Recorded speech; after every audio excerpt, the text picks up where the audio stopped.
The following program is a presentation of Grace Communion International and Grace Communion Seminary and is made possible by generous donations from viewers like you.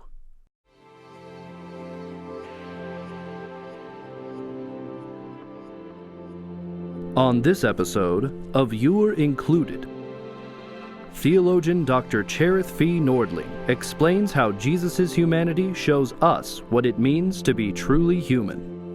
Our host is Dr. J. Michael Fazell. Thanks for being with us again. Thank you. You're actually working on two books. Yes. Or they're in final stages of production. The second one is with InterVarsity Press. Yes. Could you tell us about that one?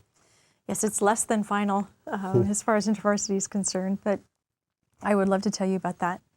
It's a book that has sort of come into being because of the kinds of conversations that I've had with students over these last 7 or 8 years, with some of the concerns that I began to discover were deeply problematic in my own receiving the life of Jesus for me. It was always this idea that I kept trying to cling to instead of someone that I really knew, who I could really see as that person standing for me. And so it's a book that I think is really emerging out of some very lively conversation, and maybe that's a good way that books get written. Sometimes I'm wondering why theologians ever write books. It seems like we've already said everything. And this book, again, won't be anything new, but it will be a revisiting of why the humanity of Jesus actually matters. And I think that has come out of conversations with students where either they have such a deeply held sense of Jesus' divinity that the idea that he truly is like us, let alone continues to be like us, as we will be, is very hard for them to believe and to trust, let alone to try to get their heads around. And the opposite extreme is that somehow then his humanity becomes something that they keep trying to generalize so that he just becomes the person that we can kind of retrofit into all of our own experience instead of his life really being what it is, which is that my life isn't your life and your life isn't my life and his life isn't my life either. It really is his life that he has lived. And the conversation that started to generate some of this came around, I think, the recognition of students realizing that they had a deep ambivalence about their own humanity, and that God was sort of, as we would discuss, God being one who was really about saving their whole person. They were very quick to discover that they weren't really so sure that they wanted their whole person saved. And by whole person, you mean? To use like the fun phrase that Karl Barth will do when he tries to sort of talk about us as embodied souls, he'll, the very next sentence, use the term ensouled bodies or souled bodies, because he doesn't want us to see one prioritizing the other. He's just, to be a person is somebody who is constituted this way, that there is no way for us to be the deep inner core soul person that we are that does not have its physical male or female manifestation. This is what it means to be Cherith. There's no other Cherith who's trapped in this body or currently taking up residence in this body. Embodied Cherith as her deepest person is all there is. And yet I'm not just my body, that there's something that is deeply core that remains in terms of who I am with my new body, that we're sort of landing in territory that's almost hard to describe. And so Barth just plays those terms off of one another.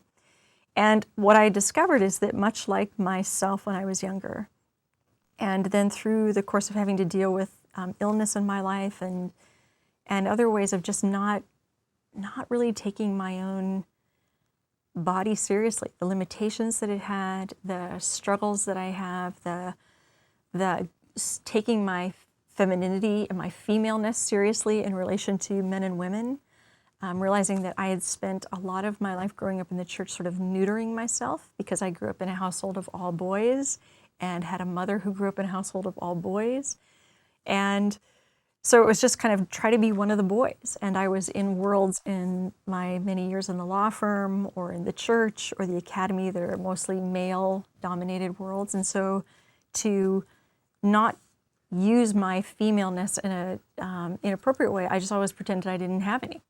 And so I was like, well, this is just my shell, but the real me is this person who you really want to know.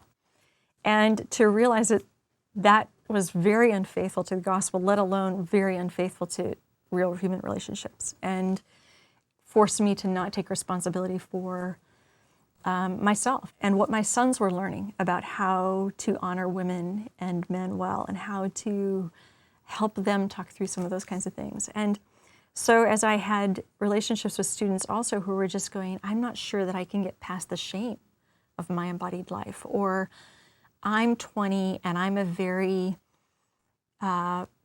healthy male, and I don't know how to think about women in a way that thinks about them in an embodied sense that doesn't trip me up or get me caught. And I can't wait to get to heaven and not have a body and not have to worry about how to think about stuff like this. And to just start realizing, oh my goodness, instead of people who follow an incarnate Lord in freedom, we are very quietly Gnostic in a way that tries to sort of negate our humanity. And then we let Jesus be a lot more docetic, or the Jesus who just sort of shows up in human form or fills a human body, whatever these ancient heresies are, whether it's Apollinarianism or these different kinds of terms that came from people in the church trying to relieve the tension of saying that this one is the God-man, that this one is Yahweh in the flesh. And because those things were so hard to hold together, these heresies, which always happen inside the community of faith, outside they are just something completely other, but it's within the community of faith going, let's make him a little more human and a little less divine so that we can trust that what he did, he really did as an authentic human being. Because otherwise it's God just taking over his will and his mind.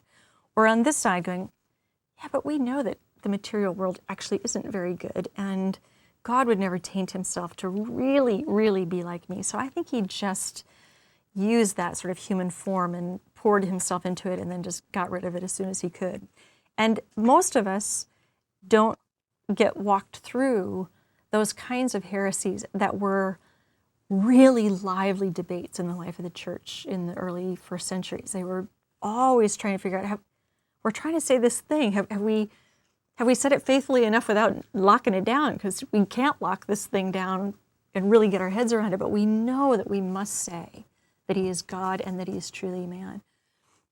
And so as I would sit in class and watch us sort of study these things and ask my students to say, okay, go back to your church background and tell me which of these heresies is the most common in your youth group, which is the most common that you think happens in the worship life of your hymnody. Where do we tell the story about Jesus in a way that releases the tension and actually causes us to see him as two people? So he's the divine son, and then he's Jesus of Nazareth, and somehow they got crazy glued together, and well, that's another heresy. And just all the ways that the church was trying to go, what can we actually say? And realize if we give even the slightest bit on either side of those, the story falls apart. We don't have God present to us, and I can't really trust that my humanity is redeemed and whole and kept in the very presence of God by somebody who knows my story intimately and is for me in that story, not in spite some of that future story. life. And in spite of it, and actually heals that story, becomes the person who enters the human condition and becomes my lived healing by his very life.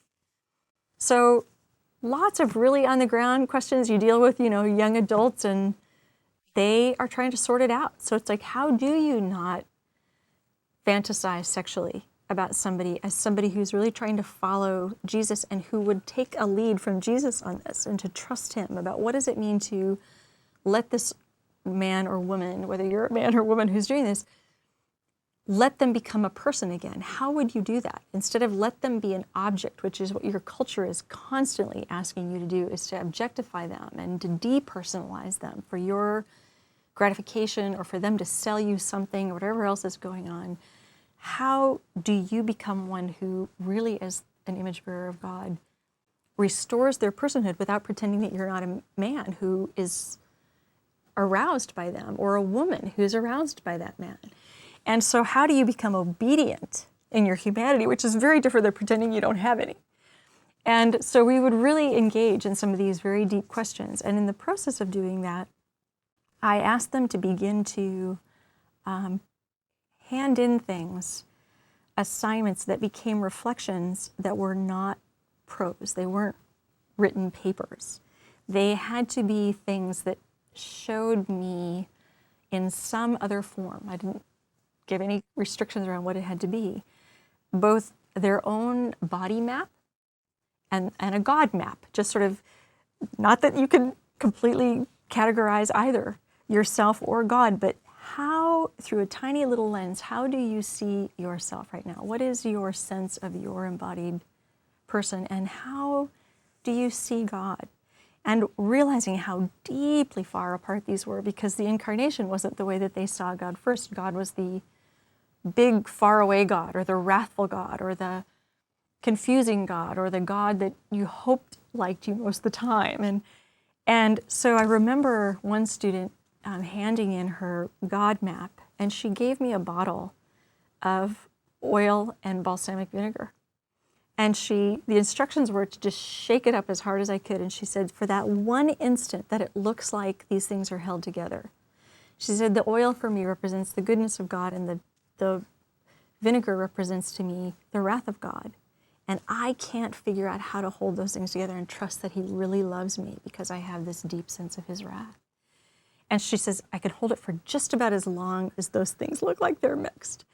And then to look at her own way then of perceiving herself by the kinds of things that she would draw or paint or construct, to realize, wow, the fact that we have a very poor sense of Jesus' embodied life for us has deep ramifications for the fact that these students would confess within these works that they would do their addictions, their self-mutilation, their sexual abuse that became part of their past story that they just never felt like they could be released from, all kinds of issues that just felt like they carried this with them, and they had no idea how to be that embodied human and trust that that was good news, that God had loved that person and loves that one and pulls that person, me, this way into the divine fellowship. And in the process of doing that, the very word of acceptance and receiving me is a word of reconciling and a word of restoring and healing already before God, all that's broken. It's me who bears the effects of my brokenness, who has not yet seen what I look like when I'm finished, but he does. And to realize that the parts that I don't know what to do with in my brokenness, he also sees through his Son, and his Son mediates as my high priest, and the Spirit who intercedes for me, that the anguish of being caught still in the already and the not yet. And yet the empowerment and the worship and the joy that Jesus offers on my behalf and that the Spirit offers on my behalf. So this book is really trying to get to the core of why Jesus' humanity matters every day, so that issues of justice do not become topics of interest. You know, if I happen to be somebody who's all about social justice, or I'm all about creation care, or I'm about, immigrant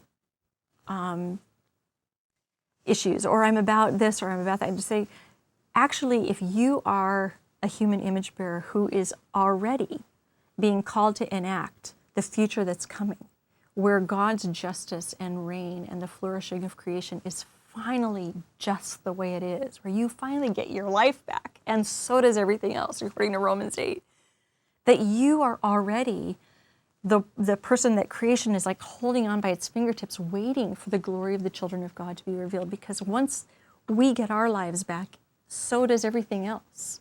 And when Paul just keeps going with that metaphor, he says, and what is the redemption? What is this glory? What is this thing that you anticipate? It's the redemption of your body. You're going to get your life back, and you're going to be whole. You're not going to be broken and screwed up anymore. And imagine relating to your husband and really loving him the way you want to instead of the way you do, Cherith. And those are my biggest dreams and joys, is to think, I will really love people the way I want to. I will really stop defending and hiding for fear that people will not really love me if they really knew me. There will be a transparency in relationships that I cannot wait for.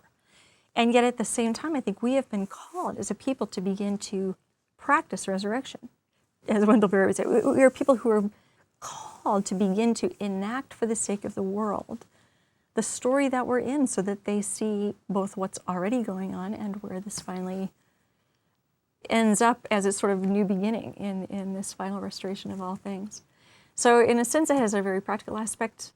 On the other hand, it allows the chance to kind of go into some of these very fascinating and wonderful, lively church conversations. These weren't academic conversations, these heresies or these creedal constructs. These were, what do people say when they get baptized? You know, what do we mean when we invite people into the life of God and to be followers of Jesus into this new creation?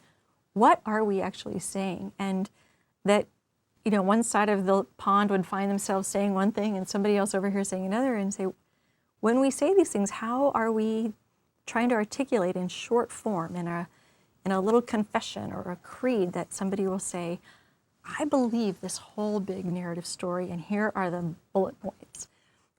And to realize that those became life and death conversations in some ways. You change that one word by this letter and it means something completely different, and it's an iota of difference. And you're saying either Jesus is God or he's just sort of like God, but not really God. And so these were deep conversations with deep ramifications in the everyday life of the community of the saints back then, and I think they still are. We are sort of unpracticed and unlearned at thinking through the implications of who Jesus really is.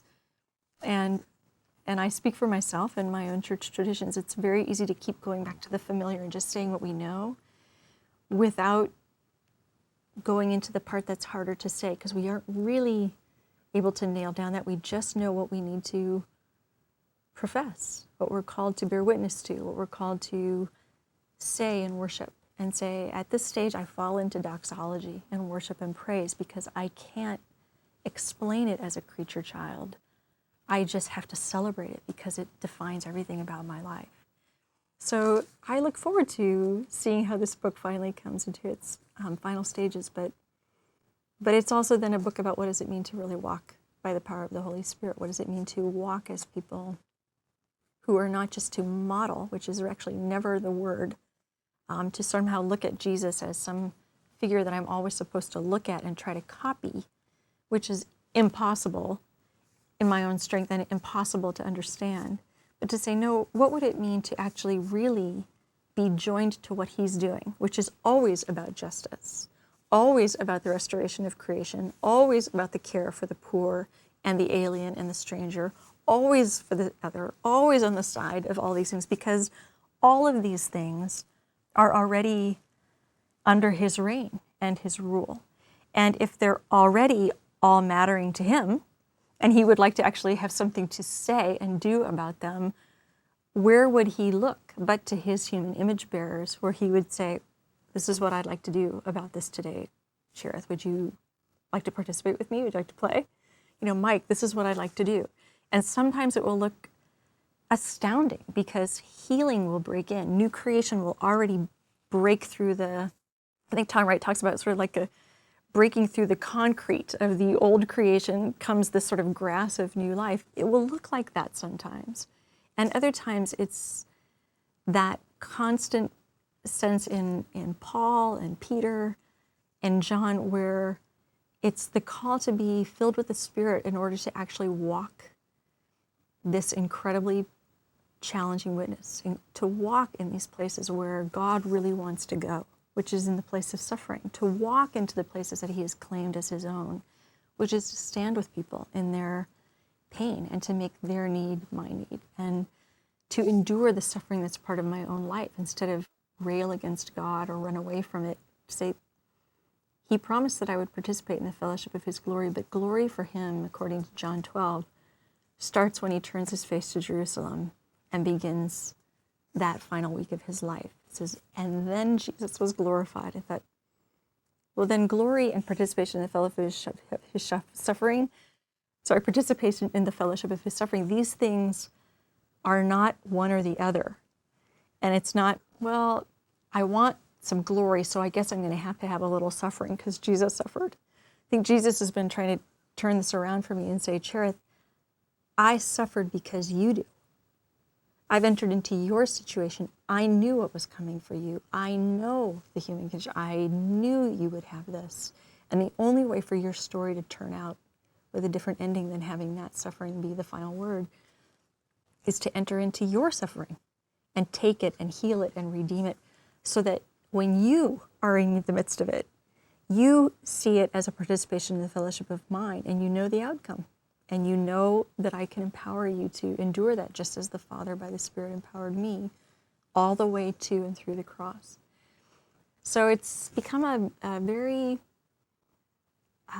earthy conversation in some wonderful ways. And yet I'm hoping by getting the book out there that it will also create a lot more dialogue around some of these issues. The sense of belonging and of being accepted from the beginning, Mm-hmm.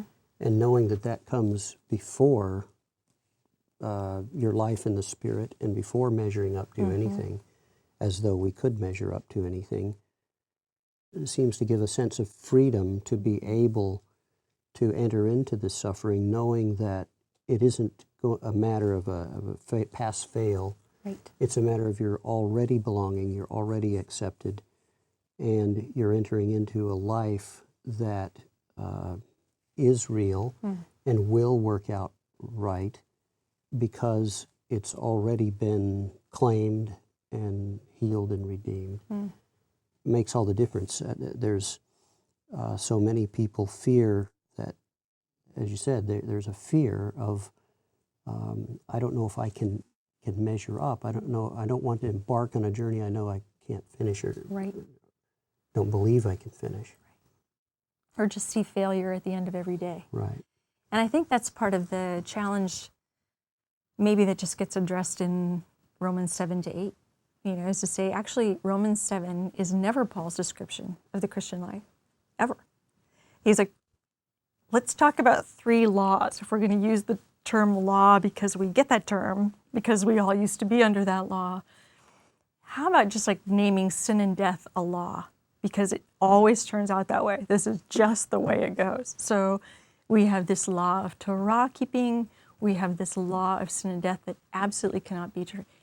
And we have this new law of the Spirit, as Jeremiah called it, or Ezekiel calls it, Isaiah calls it, and says, to walk under this new law is to be set free from this condemnation that comes with, I thought I would be able to pull it off, and yet again, I blew it. And who will deliver me from this? And Paul's going, well, nothing from those 2 laws will ever deliver you from that. But in the Spirit, every day, by continuing to trust and release and invite God, who you don't have to sort of invite him to be present, it's almost just letting him loose. It's letting him actually have the moment to say, Lord, I won't constrict you.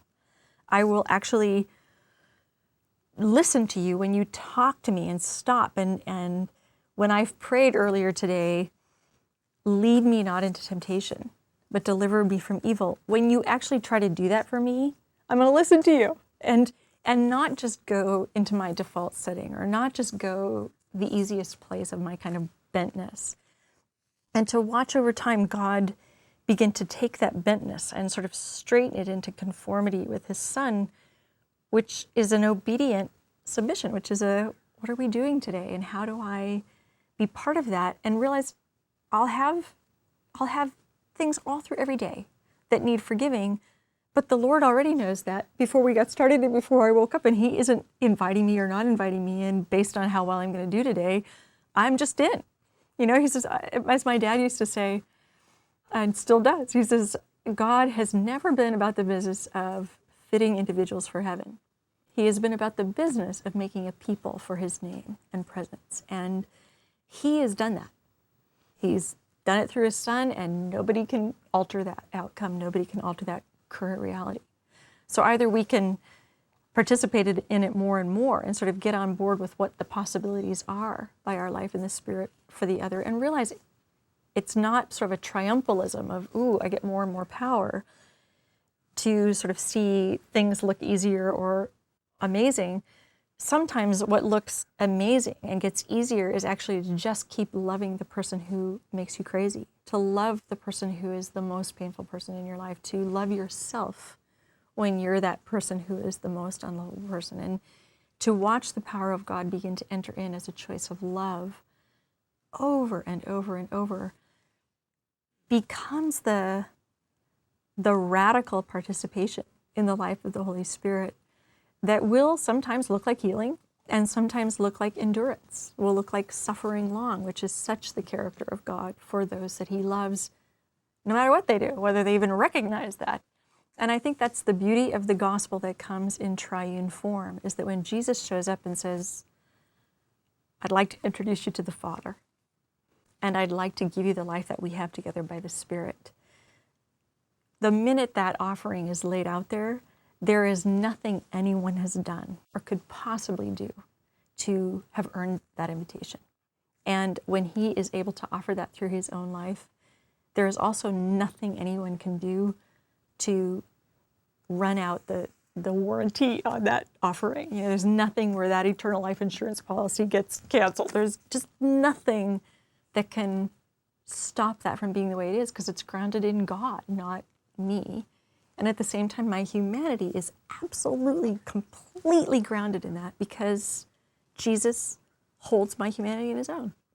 So I know how this turns out because he's right there with me. And at the same time, he's saying, well, Cherith, you don't have to wait for then. Would you like to be part of what I am doing today in my reigning, in my standing in as a priest for the sake of the other before the Lord? Would you like to do that? Would you like to be an intercessor on behalf of? Would you like to go minister to the needs of?